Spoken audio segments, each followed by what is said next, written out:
शांति। आज दो बहुत ही इम्पोर्टेंट मुरलीज हम रिवाइज करेंगे और दोनों ही मुरलियों का एक एक शब्द एक एक लाइन आत्मा में शक्ति भरने वाला है। तो उसी अप्रोच के साथ हम इन दोनों हड़ियों को अध्ययन करेंगे। तो राखी बेन फर्स्ट कौन है?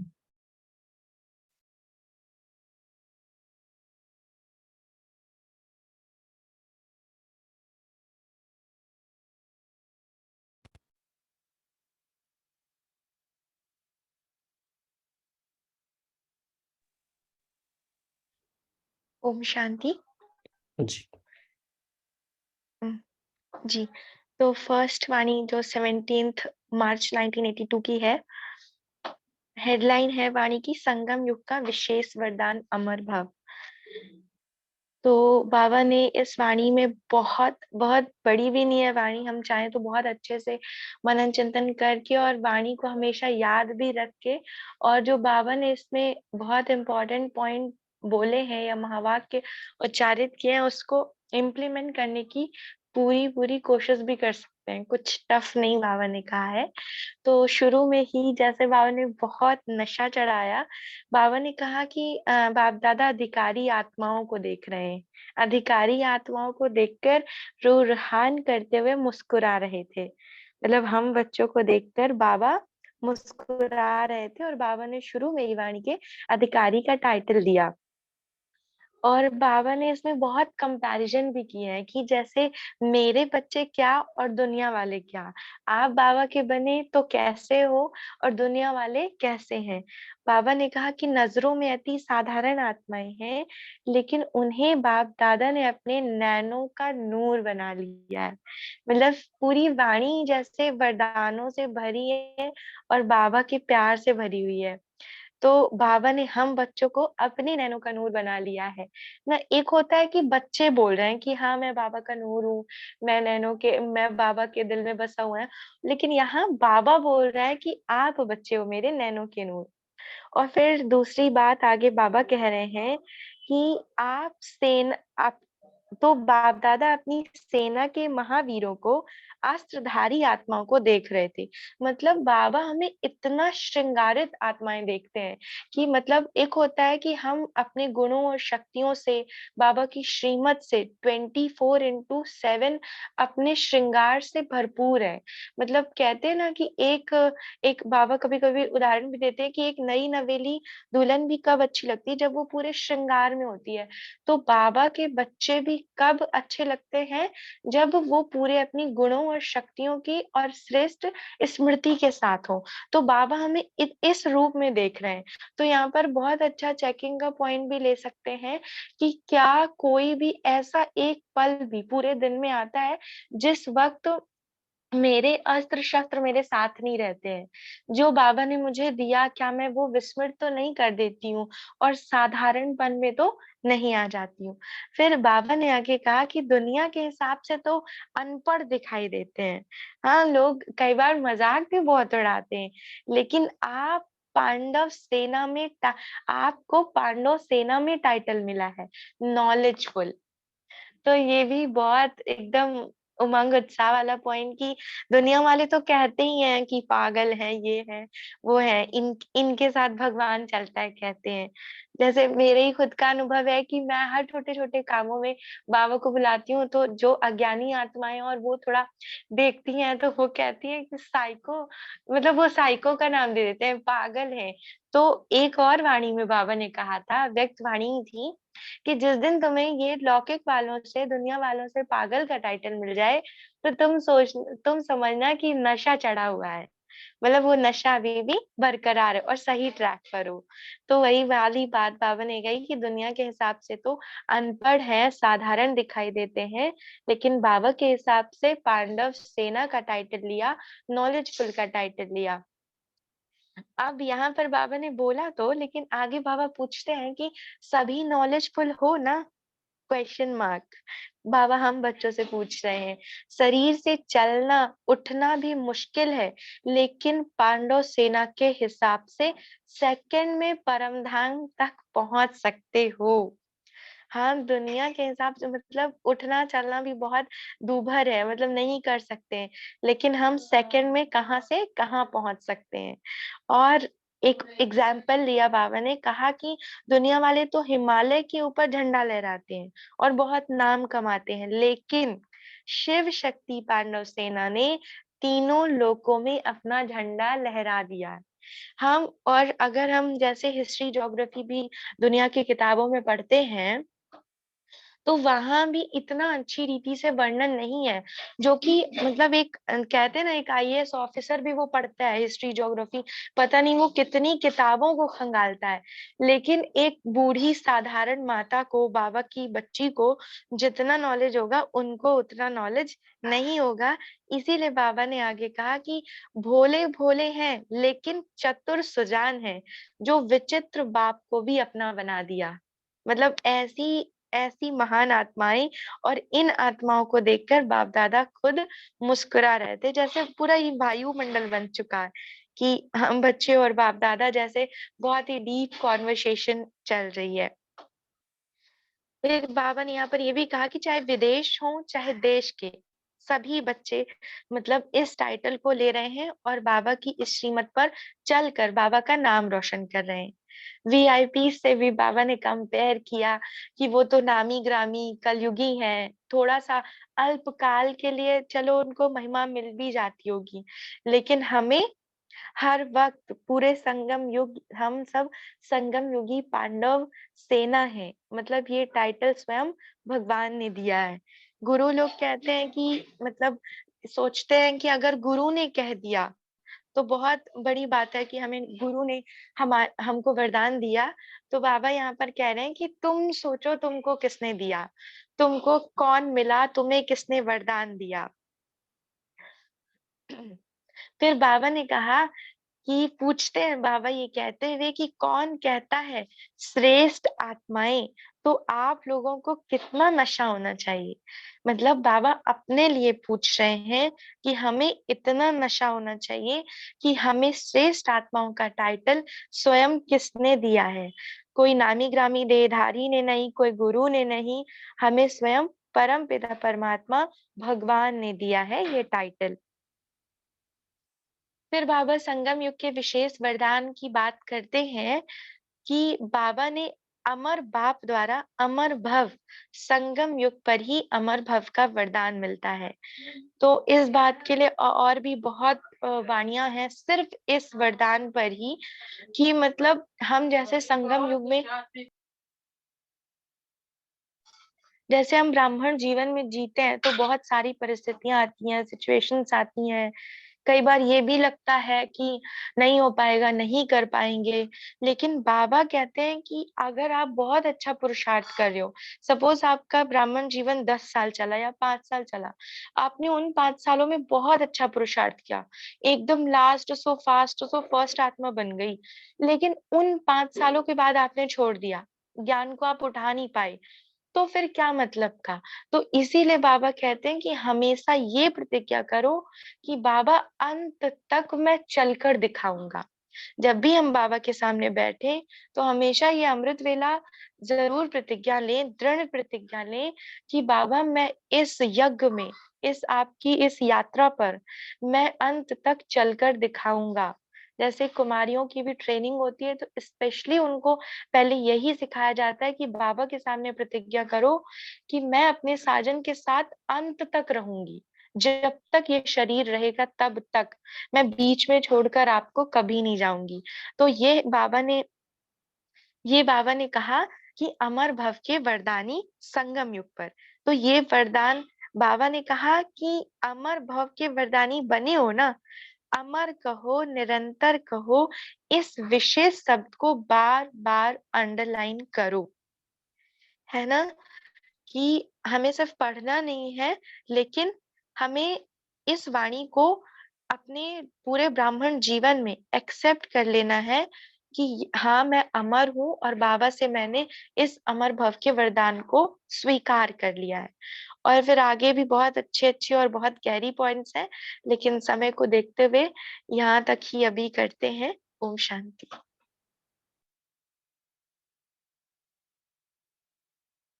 अभी 2 मिनट्स हैं आपके पास। You can take some points अच्छा, इफ यू वांट। अच्छा, जी, बिल्कुल। तो यहाँ पर दादी जी के साथ भी बाबा कह रहे थे कि चक्रधारी तो हो, चक्रधारी के साथ-साथ चक्रवर्ती भी हो गई हो। तो यहाँ पर हम ये ना सोचें कि सिर्फ दादी जी के साथ बाबा बात कर रहे हैं, ये वार्तालाप हमारे साथ बाबा कह रहे हैं, हमसे बात कर रहे हैं बाबा कि चक्रधारी तो हो, लेकिन चक्रवर्ती भी हो, डबल चक्र लगाना है। एक तो चक्रधारी बाबा ने कहा चक्रधारी सदा सर्व के वरदानों की नजर से, वाणी से, कर्म से, वरदानों से झोली भरते रहते हैं। और फिर बाबा ने यहाँ पर एक और बहुत अच्छी बात कही कि महादानी हो या वरदानी हो, दाता हो या वरदाता हो, लास्ट पार्ट तक चलोगी या विशेष पार्ट चलाने वाली हो या साधारण पार्ट चलाने वाली हो। मतलब यहाँ पर बाबा ने बहुत सारे प्रश्न पूछे हम बच्चों से कि किस आप किस स्टेज पर हो, क्योंकि अंत समय ऐसी आत्माएं आएंगी जो आप अगर संपन्न नहीं रहे तो आप उन आत्माओं को दे नहीं सकते। तो क्या आप इतनी पावरफुल स्टेज पर स्थित हो कि कोई भी आत्मा आपसे जिस वक्त लेना चाहे ले सकती है? बाबा ने कहा कि दे सकते हो या अपने अपने को ही देखने लगोगे कि इससे अच्छा तो मैं ही, अभी मेरा ही नहीं पूरा हुआ है। ऐसा तो नहीं है कि अपने में ही अटेंशन चला जाएगा। तो ये भी बहुत गहरी और बहुत डीप पॉइंट है।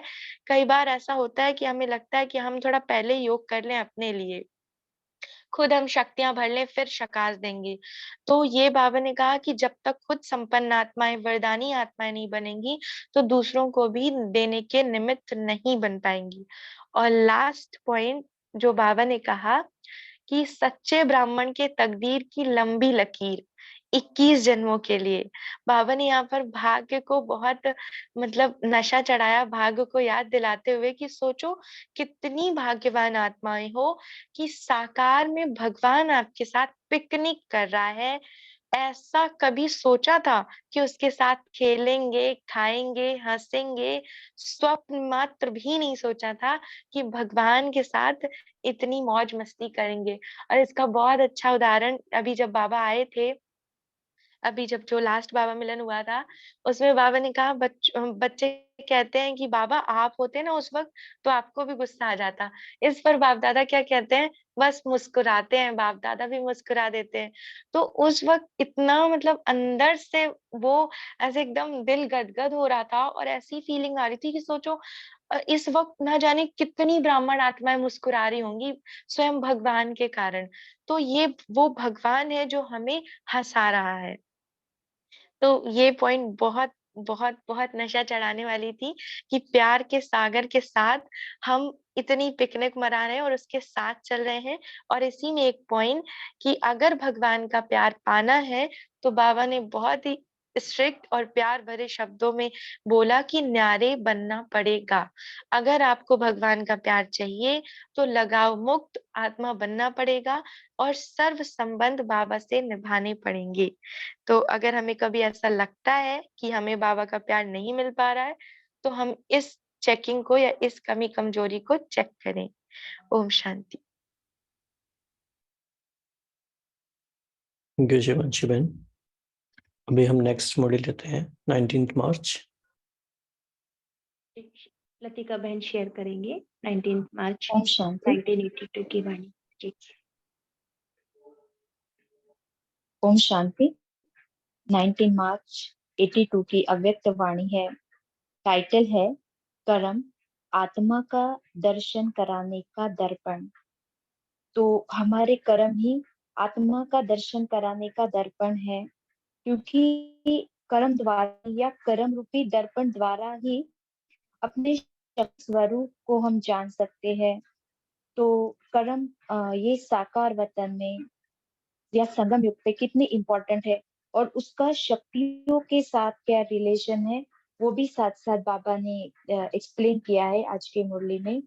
तो जैसे सर्वशक्तिवान शिव बाबा हर एक मास्टर सर्वशक्तिमान आत्माओं से पूछते हैं कि सर्व शक्तियों को कहाँ तक अपने में धारण किया है।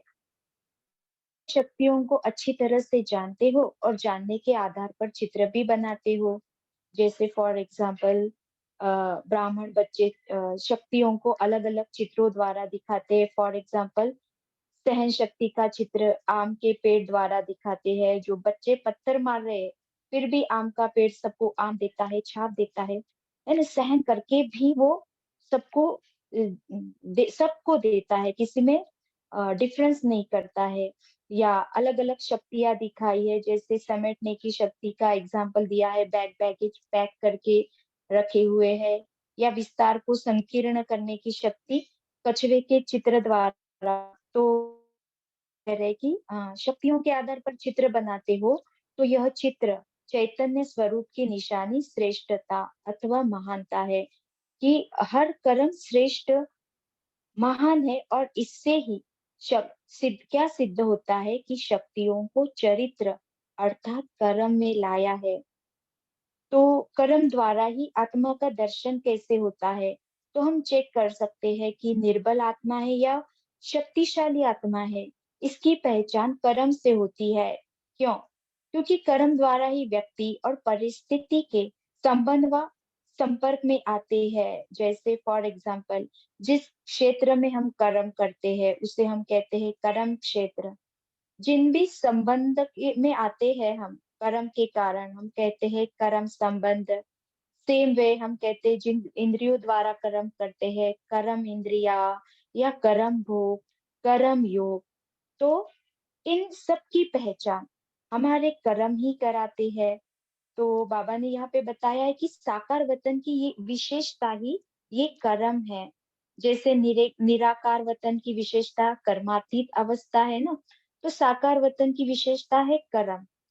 तो अगर कर्म श्रेष्ठ है तो प्रारब्ध भी श्रेष्ठ है, और कर्म अगर भ्रष्ट है तो प्रारब्ध भी दुख की होती है। तो इसीलिए कर्म ही आत्मा का दर्शन कराने का दर्पण है। कर्म द्वारा कोई भी शक्ति का तो बाबा कहते हैं आगे कि अगर कर्म द्वारा कोई भी शक्ति का प्रत्यक्ष रूप दिखाई नहीं देता तो कितना भी कोई कहे कि मैं मास्टर सर्वशक्तिमान हूँ, मैं मास्टर सर्वशक्तिवान हूँ, लेकिन कर्म क्षेत्र पर रहते कर्म में नहीं दिखाया तो कोई मानेगा कि आप कर्म मास्टर सर्वशक्तिमान हो?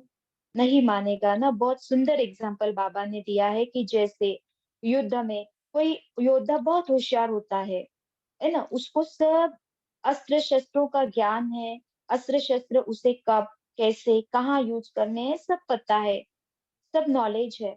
लेकिन अगर युद्ध के मैदान में दुश्मन के आगे वो युद्ध ही नहीं करे या हार खा ले तो कोई मानेगा कि यह होशियार योद्धा है? बाबा पूछते हैं। तो ऐसे ही बाबा कहते अगर आप अपने बुद्धि में समझेंगे कि शक्ति स्वरूप हूँ, और परिस्थितियां आने के समय या संपर्क में आने के समय जिस समय जिस शक्ति की आवश्यकता है उस शक्ति को कर्म में नहीं लाते तो कोई मानेगा कि यह शक्ति स्वरूप है। जैसे फॉर एग्जाम्पल जहाँ सहन शक्ति को यूज करना है वहां अगर हम सामना कर रहे हैं तो आप शक्ति स्वरूप नहीं हो। तो सिर्फ बुद्धि तक जानना वो हो गया, घर बैठे अपने को होशियार समझना, लेकिन समय पर स्वरूप नहीं दिखाया, शक्ति को कार्य में नहीं लगाया, और फिर समय बीत जाने के बाद सोचा कि अरे हमने ऐसा करना चाहिए था, ये कर दिया। तो समय बीत जाने के बाद सोचा तो वो शक्ति स्वरूप नहीं कहा जाएगा। तो बाबा कहते कि यही कर्म में श्रेष्ठता चाहिए, जैसा समय वैसी शक्ति कर्म द्वारा कार्य में लगाओ। तो बाबा आगे कह रहे कि चेकिंग करने के लिए कह रहे कि सारे दिन अपने आप को कर्म लीलाओं द्वारा चेक करो कि हम मास्टर सर्वशक्तिवान कहाँ तक बने हैं।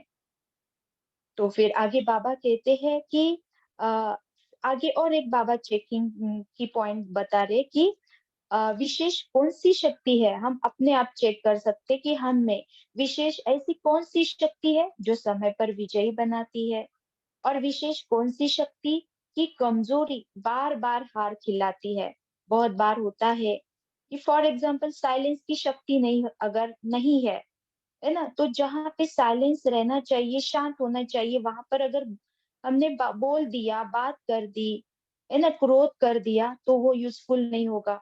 तो वो भी चेक करना है, क्योंकि बाबा कहते हैं कि कई बच्चे अपनी कमजोर शक्ति को जानते भी है, और अगर धारणा युक्त कोई संगठन होता है तो बताते भी है कि ये कमजोरी मुझ में है, वर्णन भी करते हैं, लेकिन साधारण रीति में, है ना। और मेजोरिटी तो बहुत से बच्चे जो है वो तो बाबा कहते हैं अपनी कमजोरी को दूसरों से छिपाने की कोशिश करते हैं। समय पर कोई सुनाते भी है, लेकिन कमजोरी के बीज को कम पहचानते हैं। ऊपर ऊपर से वर्णन करते हैं, है ना, बाहर के रूप के विस्तार का वर्णन करेंगे, लेकिन बीज तक नहीं जाएंगे। तो रिजल्ट क्या होगी, उस कमजोरी के ऊपर की शाखाएं तो काट देते हैं। इसलिए थोड़ा समय समाप्त हो गई, ये कमजोरी समाप्त हो गई ऐसा लगता है, पर है ना, बीज से उसे नहीं निकालते ना। और इसीलिए कुछ समय के बाद परिस्थितियों का पानी मिलने से फिर उस कमजोरी की शाखा निकल आती है। और उसका एग्जाम्पल बहुत सुंदर बाबा ने दिया है कि जैसे आजकल के वायुमंडल में, दुनिया में बीमारी खत्म नहीं होती, क्यों? क्योंकि बीमारी के बीज को डॉक्टर नहीं जानते। और कोई कोई बच्चे ऐसे भी होते हैं कि फॉर एग्जाम्पल बीमारी का कारण दूसरा होता है। जैसे कोई बच्चे बोलते हैं कि हमारे बोन्स बहुत वीक है, तो डॉक्टर को लगेगा कैल्शियम की कमी होगी।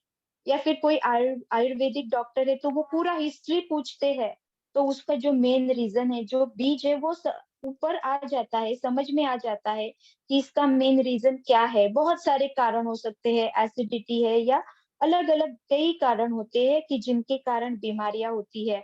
तो अगर बीज को डॉक्टर को नहीं बताया या डॉक्टर नहीं जानते तो बीमारी दब जाती है, ऊपर की बीमारी दब जाएगी लेकिन वो समाप्त नहीं होगी, है ना। और परिस्थिति आने पर फिर से वो ऊपर आ जाती है। तो बाबा कहते ऐसे यहाँ भी बीज को जानकर बीज को समाप्त करो, है ना। तो बीज को जानते भी है बहुत से, बट जानते हुए भी क्या करते हैं, अलबेलेपन में आते हैं और कहेंगे कि हो जाएगा, कर लेंगे। लेकिन बाबा जो यहाँ कहते हैं कि यहाँ समझदारी नहीं करना है, यहाँ पे आ, समझदारी नहीं करना है, पावरफुल बनना है, नॉलेजफुल नहीं बनना। फिर आगे बाबा कहते कि नॉलेज एक शक्ति है, और उस नॉलेज को शक्ति रूप में यूज नहीं करते, पॉइंट के रूप में यूज करते हैं। जो बाबा बहुत सारे पॉइंट देते रहते हैं, तो ज्ञान की पॉइंट शस्त्र है, तो है ना, और उसे शस्त्र के रूप में यूज नहीं करते। इसीलिए बीज को जानो। तो ऐसे बहुत सारे ज्ञान के पॉइंट आपके पास होंगे जो परिस्थिति आने पर आपने शस्त्र की तरह यूज किया होगा और शक्तिशाली या विजयी बन गए होंगे। तो अभी टाइम कम है, नहीं तो हम ये भी डिस्कशन करते थे थोड़ा सा। फिर आगे बाबा कहते हैं कि अलबेलेपन में आकर अपनी संपन्नता व संपूर्णता में कमी नहीं करो, है ना। और अगर फिर भी कमजोरी है, कि बीज को तो जान लेते कि हमें ये कमजोरी है, लेकिन जानने के बाद भी अगर शक्ति अनुभव करते लेकिन बीज को जानने के बाद भी अगर उसे भस्म करने की सपोज शक्ति नहीं है, ऐसा अगर आपको लगता है, तो बाबा उसका सोल्यूशन भी बता रहे कि अन्य ज्वाला स्वरूप श्रेष्ठ आत्माओं का भी आप सहयोग ले सकते हैं। क्योंकि कमजोर आत्मा होने के कारण डायरेक्ट बाप द्वारा उनका कनेक्शन नहीं हो पाता, या इसलिए इसके कारण करेक्शन भी नहीं कर पाते। तो आप जो भी निमित्त आत्माएं हैं, बड़ी दीदियां है, दादियां है, या जो भी निमित्त आत्माएं सेवा केंद्र के निमित्त बहन है, उनसे आप सहयोग ले सकते हो। तो श्रेष्ठ आत्माओं का सहयोग ले, स्वयं को वेरीफाई कराओ, वेरीफाई होने में सहज प्यूरिफाई हो जाएंगे। तो बाबा आगे कहते हैं, तो समझा क्या चेक करना और कैसे चेक करना है। फर्स्ट बात तो है छिपाना नहीं है, और दूसरा जानते हुए टालना नहीं है। तो चला नहीं देना है, चलाते हैं तो चिल्लाते भी है। तो बाप दादा शक्ति सेना की शक्ति को देख रहे हैं, और बाबा कहते हैं कि अभी प्राप्त की हुई शक्तियों को कर्म में लाओ, क्योंकि विश्व की सर्व आत्माओं के आगे कर्म ही आपकी पहचान कराएंगे। कर्म से वह सहज जान लेंगे।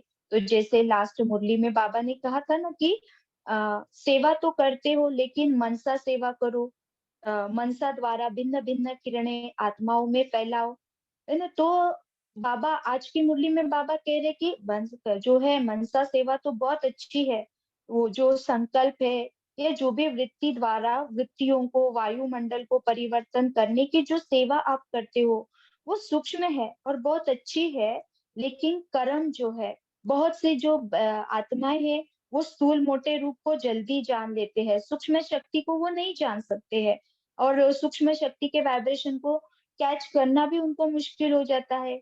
इसलिए बाबा कहते कि कर्म शक्ति द्वारा आपकी संकल्प शक्ति को भी वो जान जाएंगे। और इसीलिए कर्म से आप जो है आत्माओं को अपनी पहचान कराओ, है ना। तो सेवा जो बाबा कह रहे, मनसा सेवा कर्मणा से श्रेष्ठ है, लेकिन इससे भी सहज कर्म है। तो कर्म द्वारा शक्ति स्वरूप का दर्शन अथवा साक्षात्कार कराओ तो कर्म द्वारा संकल्प शक्ति तक पहुंचना सहज हो जाएगा। नहीं तो कमजोर कर्म सूक्ष्म शक्ति बुद्धि को भी संकल्प को भी नीचे ले आएंगे। बहुत इंपॉर्टेंट बातें बाबा यहाँ बता रहे और उसका एग्जाम्पल दे रहे। जैसे धरने की आकर्षण ऊपर की चीज को नीचे ले आती है ना, तो उसी तरह कमजोर कर्म नीचे ले आएंगे आत्माओं को। और इसीलिए चित्र को चरित्र में लाओ। फिर बाबा याद करते हैं, ऐसे हर को दिखाने वाले अपने शक्ति स्वरूप द्वारा सर्वशक्तिवान बाप को प्रत्यक्ष करने वाले, सदा परखने और परिवर्तन शक्ति स्वरूप सदा चरित्र द्वारा विचित्र बाप का साक्षात्कार कराने वाले ऐसे मास्टर सर्वशक्तिवान श्रेष्ठ कर्म करता शक्ति स्वरूप आत्माओं को बाप दादा का याद प्यार और नमस्ते। हम बच्चों का भी प्यारे बाप दादा को याद प्यार, गुड नाइट और नमस्ते। शुक्रिया बाबा, शुक्रिया आप सभी का। ओम शांति।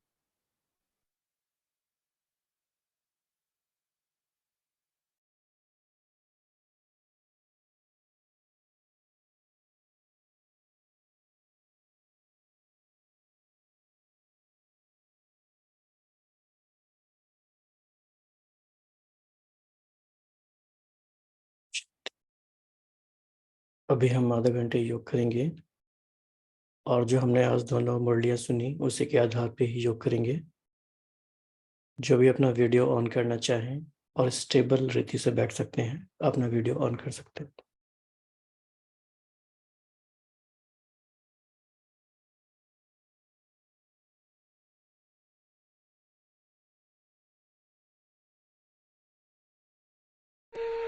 आज अमरनाथ शिव बाबा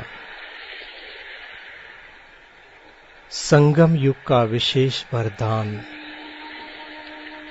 अमर भव का वरदान अपने कल्प कल्प की अधिकारी आत्माओं को दे रहे हैं। आइए चलें बाप दादा के सम्मुख और बाप से सर्व वरदान प्राप्त कर अपने संगम युगी जीवन को सफल बनाएं,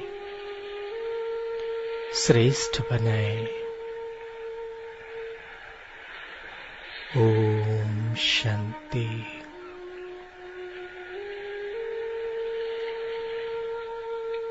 मैं संगम युगी ब्राह्मण कुलभूषण आत्मा कल्प कल्प की अधिकारी आत्मा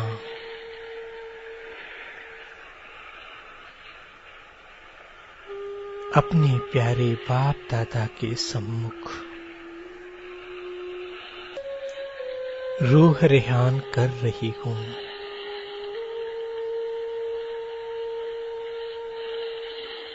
बाप दादा दोनों मुस्कुरा रहे हैं।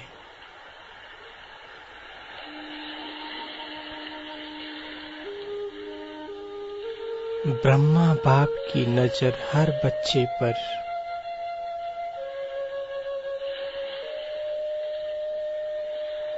दुनिया की नजरों में अति साधारण आत्माओं पर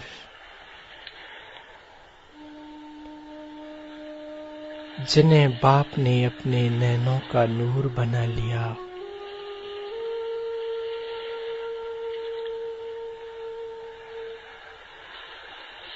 ऐसे ब्राह्मण बच्चों की सभा के मध्य में आत्मा उपस्थित हूँ।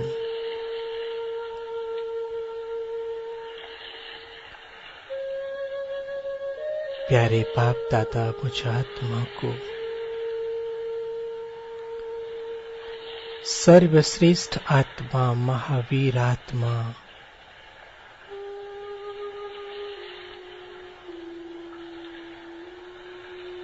पांडव सेना के रूप में देख रहे हैं। मुझ साधारण आत्मा को प्यारे बाबा ने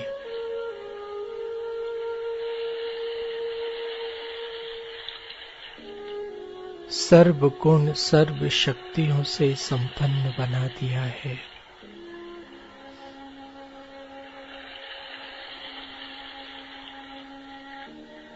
एक सेकंड में मैं आत्मा परम धाम पहुंचकर अपने प्यारे बाबा से मिलन मनाने में सक्षम अनुभव कर रही हूँ।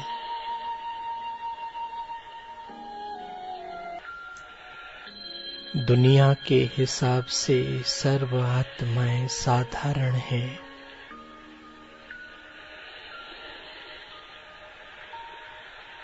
ऐसी रूहानी सेना को देख बाप दादा मंद मंद मुस्कुरा रहे हैं।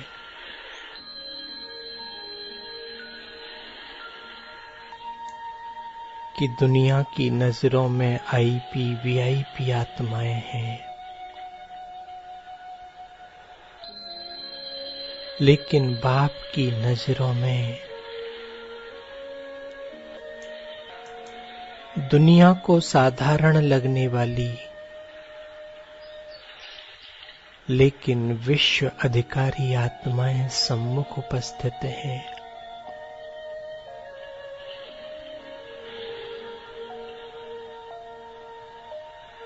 शिव शक्ति पांडव आत्माएं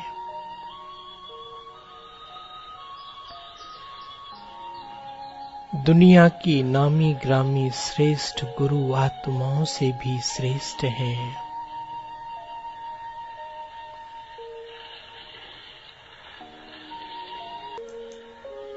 मैं कोटों में कोई में भी कोई विशेष आत्मा हूँ। जिसने स्वयं निराकार परमात्मा को पहचाना है।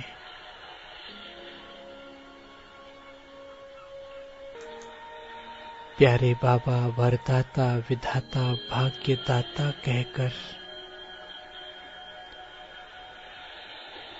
अनेक टाइटलों से मुझ आत्मा को श्रृंगारित कर रहे हैं।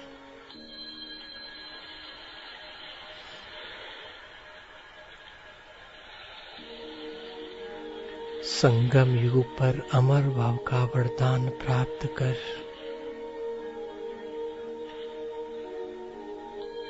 मैं आत्मा खुशी और नशे में झूम रही हूँ।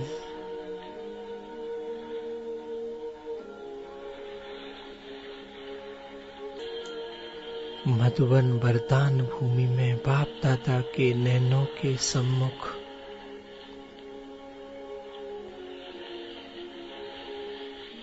बाप के नैनों में समाई हुई नूरे रत्न आत्मा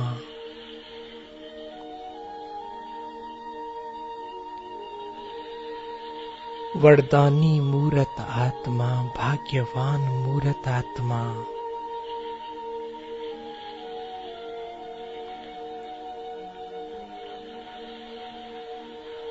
विश्व के आगे चमकती हुई सितारा बन विश्व को रोशन करने वाली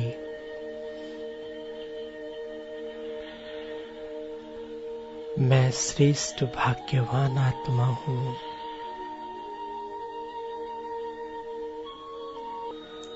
इक्कीस जन्मों की श्रेष्ठ तकदीर की लकीर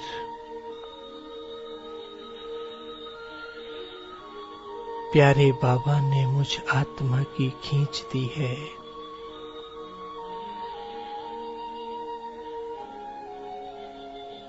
इक्कीस जन्म तक सर्व प्राप्तियों की गारंटी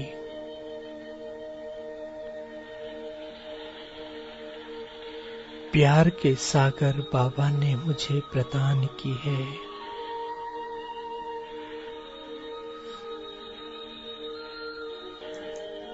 मैं ब्राह्मण आत्मा प्यार के सागर में गोते लगाते हुए सर्व से न्यारी और बाप की प्यारी आत्मा हूँ।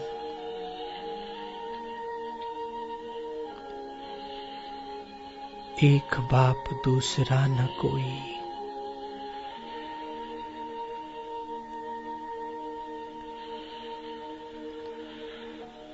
देह देह के संबंध, देह के पदार्थों के लगाव से मुक्त।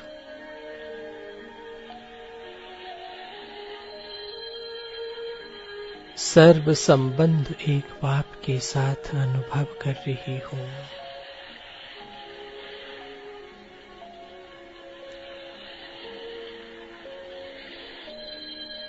प्यारे बाबा की मोहब्बत में सब प्रकार की मेहनत समाप्त हो गई है।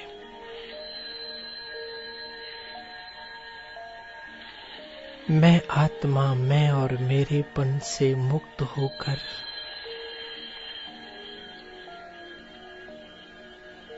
एक मेरे बाबा में समाते हुए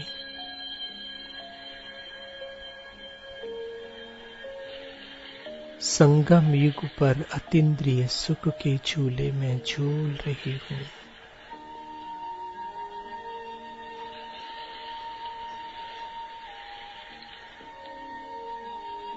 संगम युग के सर्व वरदानों को स्वयं में समाते हुए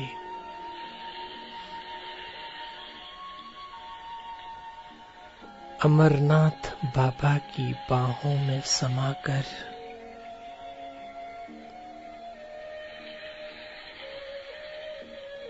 बाप समान संपन्न और संपूर्ण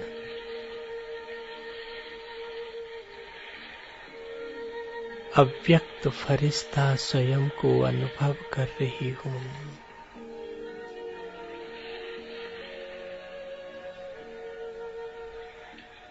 बाबा का हाथ और साथ निरंतर अनुभव करते हुए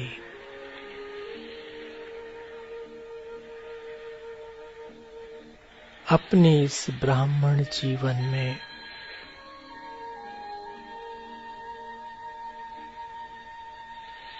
सर्व प्राप्तियों का अनुभव कर रही हूँ।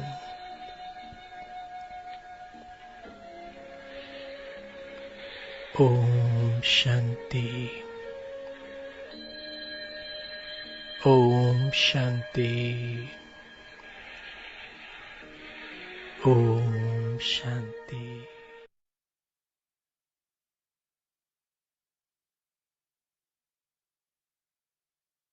तो अभी हम सब ने 17 मार्च 1982 की मुरली पर आधारित कमेंट्री द्वारा योग किया। बाबा ने इसमें एक इंटरेस्टिंग बात कही कि इस दुनिया में तो एक जन्म की भी तकदीर की लकीर की गारंटी नहीं है, और आप सब के लिए बाबा ने, या आप सब ने बाबा के ज्ञान के आधार पर स्वयं अपने 21 जन्मों के तकदीर की लकीर खींच ली है। तो अभी हम क्या करेंगे, इस बात को और गहराई में ले जाने के लिए अपने सबकॉन्शियस माइंड में, आप सभी के पास डायरी एंड पेन है अभी?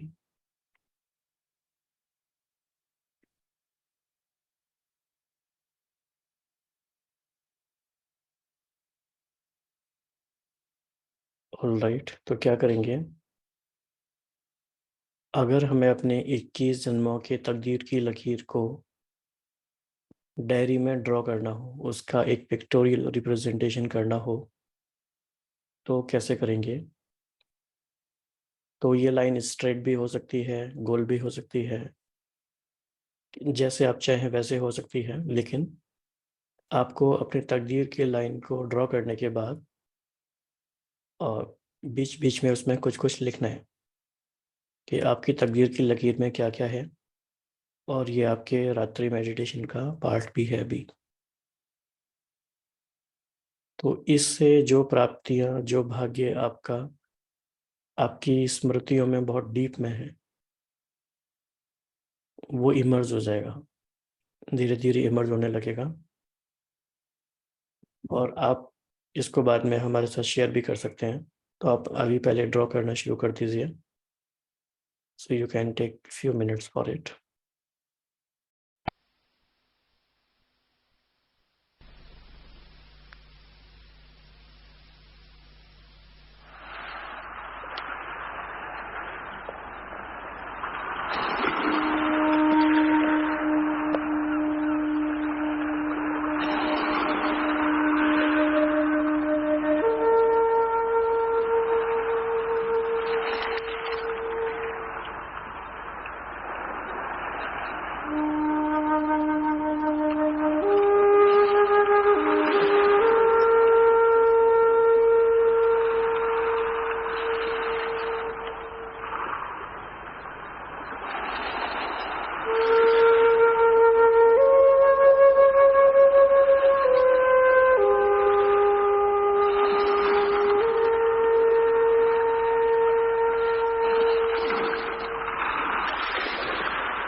आप सभी ने अपने तकदीर की लकीर का कुछ रिप्रेजेंटेशन किया होगा। अभी हम नेक्स्ट कमेंट्री में सुनेंगे। बाबा ने कहा है कि हमारे कर्म हमारे शक्ति स्वरूप का प्रत्यक्ष स्वरूप हमारे कर्म है। कितनी शक्ति हमारे जीवन में आई है वो दिखाई देती है हमारे कर्मों से। तो कैसे हम अपने कर्मों द्वारा अपने शक्ति स्वरूप को प्रत्यक्ष करें, इस बात की प्रोग्रामिंग करेंगे अगले 9 मिनट्स में। और अगर आपको उसमें से कुछ अच्छा लगता है तब अपनी तकदीर की लकीर में ऐड भी कर सकते हैं।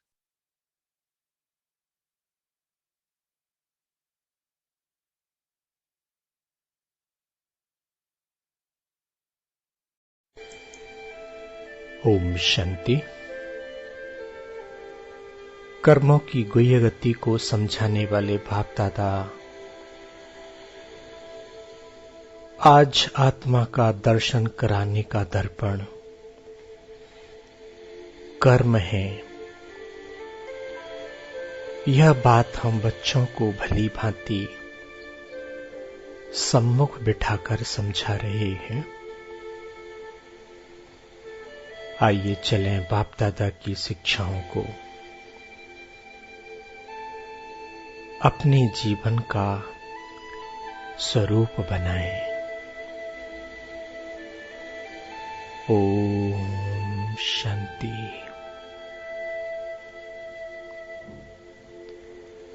मैं मास्टर सर्वशक्तिवान आत्मा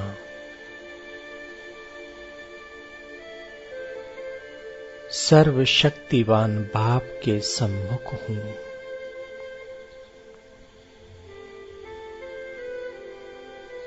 और बाप दादा से सर्व शक्तियों को स्वयं में धारण करते हुए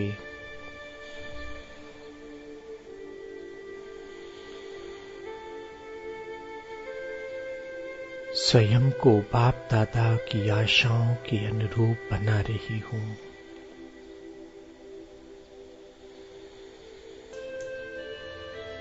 कर्म रूपी दर्पण में मैं आत्मा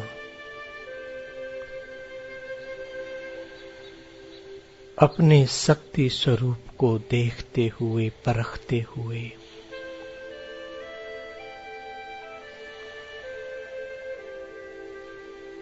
कर्म क्षेत्र पर कर्म करते हुए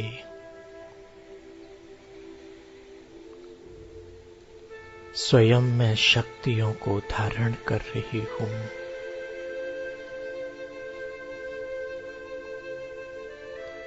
कर्म क्षेत्र पर हर कर्म मुझ आत्मा को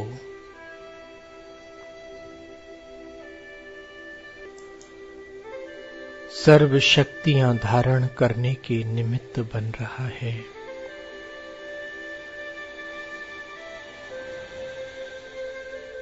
हर परिस्थिति में संबंध संपर्क में आते हुए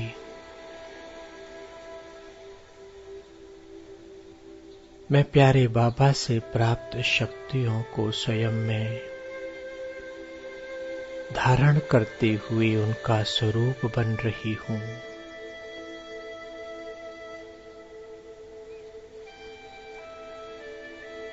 जैसा समय, जैसा अवसर, वैसी ही शक्ति का आवाहन कर मैं आत्मा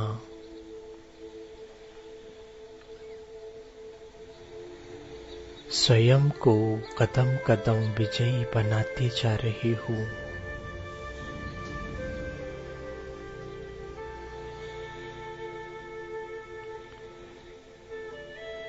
सर्व प्रकार की कमजोरियों को समाप्त कर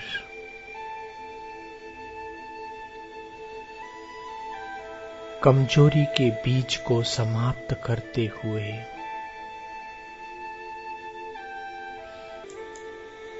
साक्षी दृष्टापन फुल स्टॉप लगाते हुए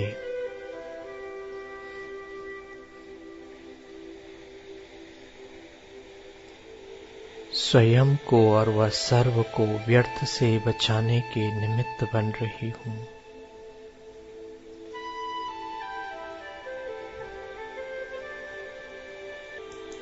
मैं ईश्वरीय संतान सही समय पर नॉलेजफुल बन सर्व शक्तियों को यूज करते हुए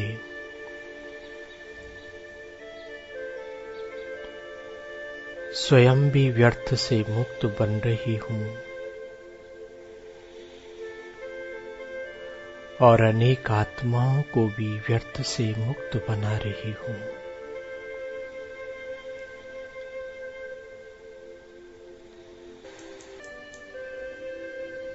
सर्व पुराने स्वभाव संस्कार रूपी कमजोरियों को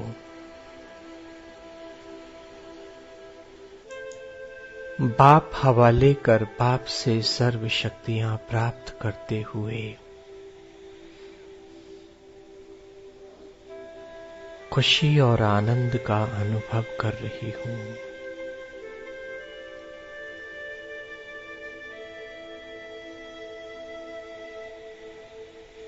अपने श्रेष्ठ कर्मों द्वारा हर शक्ति को प्रत्यक्ष करते हुए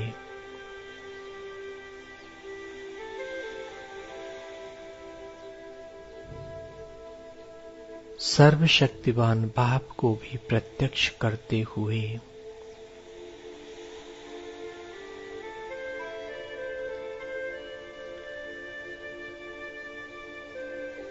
मैं आत्मा अपने इस ब्राह्मण जीवन में सफलता का अनुभव कर रही हूँ।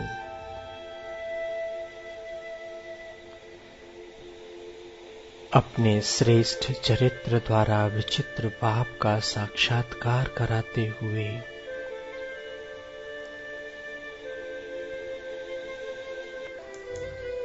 बाप से प्राप्त शक्तियों को विश्व में फैला रही हूँ। श्रेष्ठ कर्म योगी बन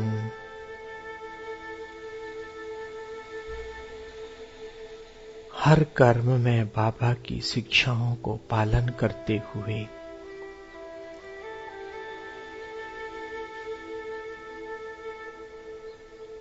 बाप के साथ का अनुभव कर रही हूँ। कर्मयोगी बन निरंतर हर कर्म में निराकार बाप की स्मृति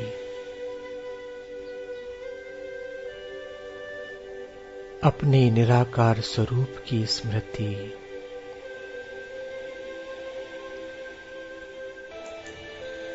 अपने निराकारी धाम की स्मृति में रहते हुए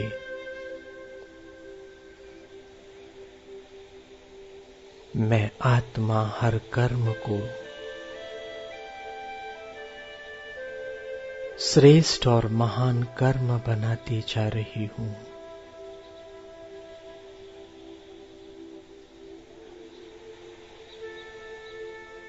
हर कर्म एक एग्जाम्पल स्वरूप बन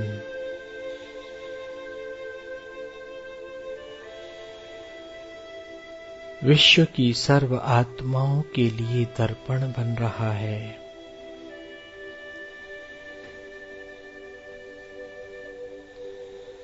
मैं मास्टर सर्वशक्तिवान आत्मा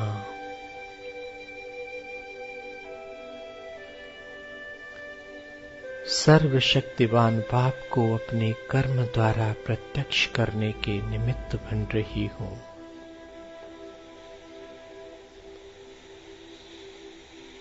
ओम शांति। ओम शांति। ओम शांति।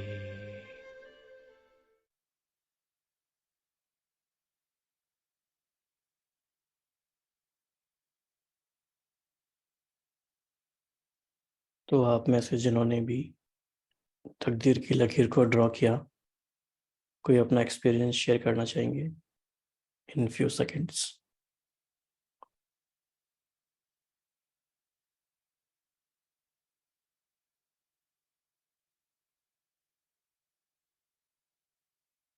तकदीर की लकीर को ड्रॉ करते हुए क्या मन में आया आपके? कोई भी शेयर कर सकते हैं।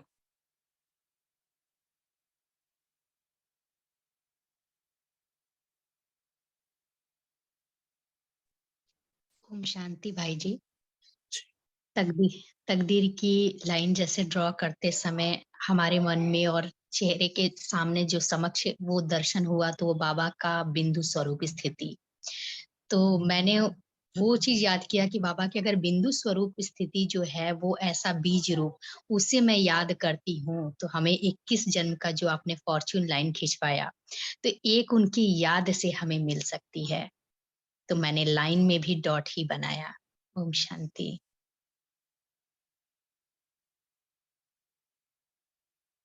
हाँ जी, थैंक यू। और कोई शेयर करना चाहेंगे?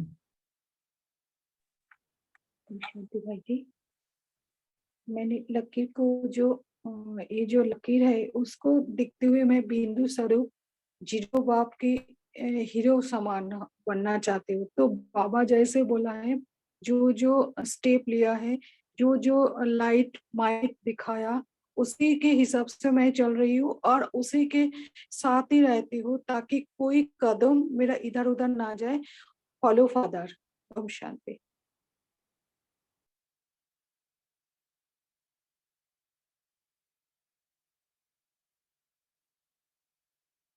हाँ जी, तकदीर की लकीर को ड्रॉ करते हुए क्या रियलाइजेशन हुआ, वो कोई शेयर करना चाहेंगे?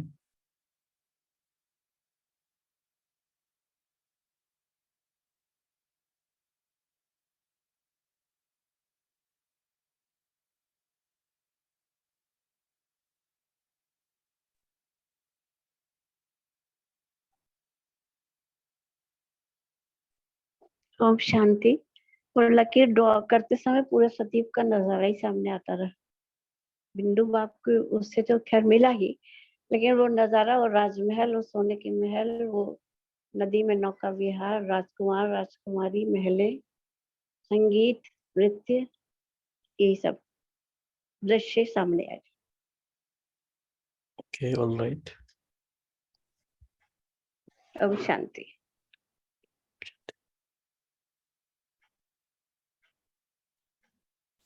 और कौन शेयर करना चाहेंगे? This is very important activity actually. This activity shows कि what actually we have understood and experienced so far. Om Shanti. जैसे कोई लकीर खींचते हैं तो ये देखते हैं कि लकीर कितनी सीधी रही, ऊपर नीचे तो नहीं हुई ना। जैसे अभी हम कभी बहुत एक्यूरेट रहते हैं, कभी स्थिति ऊपर नीचे हो जाती है, तो ऐसे ही 21 जन्म में हमारी स्थिति कैसी रही, स्टेज कैसी रही, तो वो लकीर दिख रही थी कि मेरे अंदर रूहानियत थी, आत्मिक भाव था, स्नेह था, सहयोग की भावना थी, वो निरंतर बनी रही, वो कहीं भी ऊपर नीचे नहीं हुई। तो 21 जन्मों तक वो स्टेज मेरी बनी रहे। तो वो अभ्यास मुझे अभी करना है कि मैं निरंतर उस स्टेज पे जा रही हूँ, कहीं ऊपर नीचे तो नहीं हो रही। तो बाबा कहते हैं ना, अभी ही वो आधार है। तो ये चेकिंग कि मैं उस और कितना जा रही हूँ कि मेरी तकदीर की लकीर निरंतर एक रस बनी रहे। ओम शांति। जैसे भाई ने एक शेयर किया है, तन की, मन की, धन की, समय की, संबंध संपर्क के सुख की रेखा महसूस हुई। ये बहुत इंपॉर्टेंट बात है, क्योंकि अगर हमें ये रियलाइज ही नहीं है कि क्या प्राप्ति हमें हुई है, तो हो सकता है कि प्राप्ति हमें बहुत बड़ी हुई हो और उसे हम बहुत हल्के में समझ के उसको एक्सपीरियंस ही ना कर पाए। तन के लेवल पर मन, धन, समय, संबंध, संपर्क। और कोई शेयर करना चाहेंगे क्विकली? जी भाई जी, ओम शांति। मैंने भी लकीर खींची तो मैंने महसूस किया, मैंने खुशी महसूस की कि मुझे बाबा ने कोटों में से कोई ने भी कोई मुझे आत्मा को चुन लिया। तो मुझे लगा बाबा ने मुझे मुझे चुन लिया। मुझे विश्वास नहीं हो रहा, और बाबा ने मुझे गृहस्थी को घर परिवार में रहते हुए शिव शक्ति बनाया। मुझे बताया कि मैं शिव शक्ति हूँ, जो कि मुझे नहीं पता था। इसी मार्ग में हम इधर उधर भटक रहे थे। बाबा ने हमें गुणवान बना दिया, ब्राह्मण बना दिया, ब्राह्मण से देवता बनाएंगे। इतना खुश।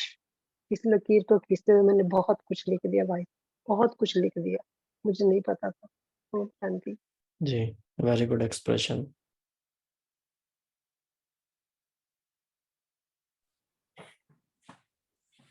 ओम शांति भाई जी। मैंने तकदीर की जो लकीर खींची, मुझे ये महसूस हुआ कि बाबा से मेरा कितना स्नेह है, उसमें कितनी सत्यता, सच्चाई, सादगी, पवित्रता, और जो मेरे अंदर, मेरे को आज पहली बारी फील हुआ कि मेरे अंदर क्या क्या है। श्रेष्ठ कर्म करने की क्षमता, निरहंकारिकता, दूसरों के लिए शुभ भावना, शुभकामना, और पुण्य की जो मैंने पूंजी इकट्ठी करी है वो। ओम शांति। दुआएं लेना, जो मैं आजकल दुआएं लेने का कर रही हूँ। ओम शांति। Thank you.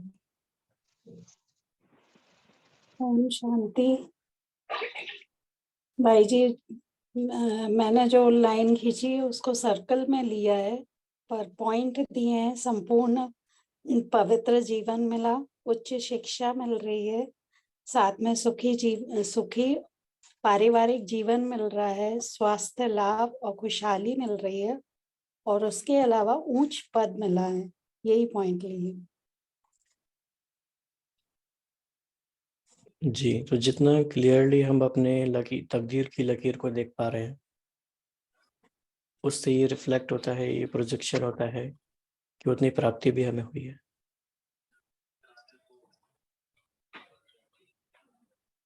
जी, प्रवृत्ति बहन शेयर करेंगे आप? ओम शांति भाई जी। जी। मैंने भी अपनी तकदीर पर लकीर लगाई है। पहले सूर्यवंशी का मैंने चित्र बनाया है। मैं सूर्यवंशी आत्मा हूँ। फिर मैंने दिल के आकार का बनाया है कि मैं पद्म सौभाग्यशाली आत्मा हूँ। फिर मैं शिव की संतान हूँ। मैं विश्व महाराजन हूँ। वाह 21 जन्म की राजाई। मैं श्रेष्ठ संस्कारों से भरपूर आत्मा हूँ। वाह सबसे ऊंची तकदीर हमारी। आहा, शिव बाबा ने 84 जन्मों के साथ मेरे साथ है, और है मैं ज्ञान से भरपूर आत्मा हूँ। मैं सर्वशक्तियों सर्व खजानों से भरपूर हूँ। मैं वरदाता बाप की वरदानी संतान हूँ। ये मैंने किया है। ओम शांति भाई जी।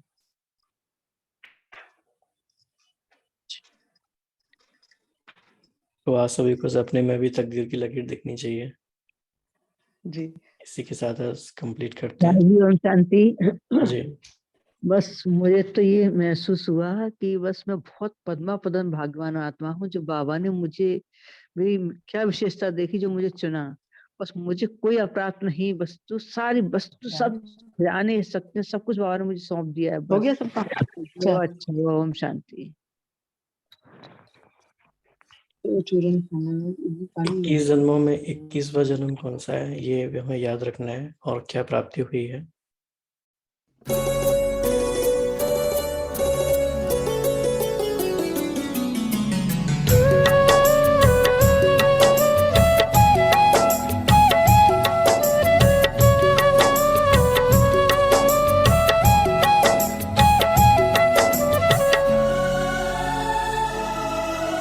कर्म हमारे श्रेष्ठ बनेंगे, कर्म हमारे श्रेष्ठ बनेंगे जब हम खुद पर गौर करेंगे। कर्म हमारे श्रेष्ठ बनेंगे जब हम खुद पर गौर करेंगे। जैसा कर्म हम करेंगे हमें देख कर और करेंगे। जैसा कर्म हम करेंगे हमें देख कर और करेंगे। कर्म हमारे श्रेष्ठ बनेंगे।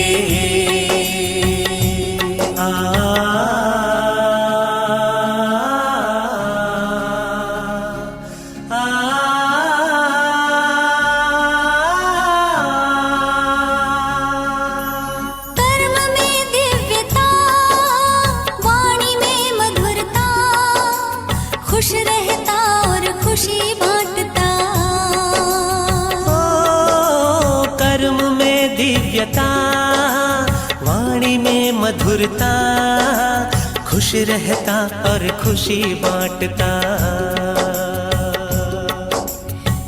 निर्मोही के तौर करेंगे।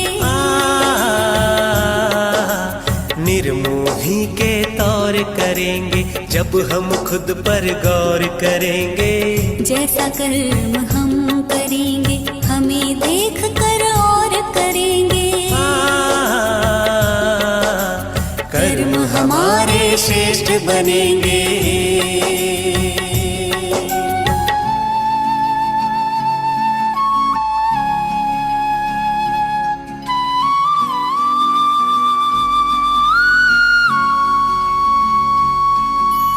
कथनी करनी में भेद न रहता, जो कहता वह खुद भी करता। आदेशों को स्वीकारेंगे कोई भी ना शोर करेंगे। कथनी करनी में भेद न रहता, जो कहता वह खुद भी करता। आदेशों को स्वीकारेंगे कोई भी ना शोर करेंगे। कर्म हमारे श्रेष्ठ बनेंगे जब हम खुद पर गौर करेंगे। जैसा कर्म हम करेंगे हमें देख कर और करेंगे। कर्म हमारे श्रेष्ठ बनेंगे।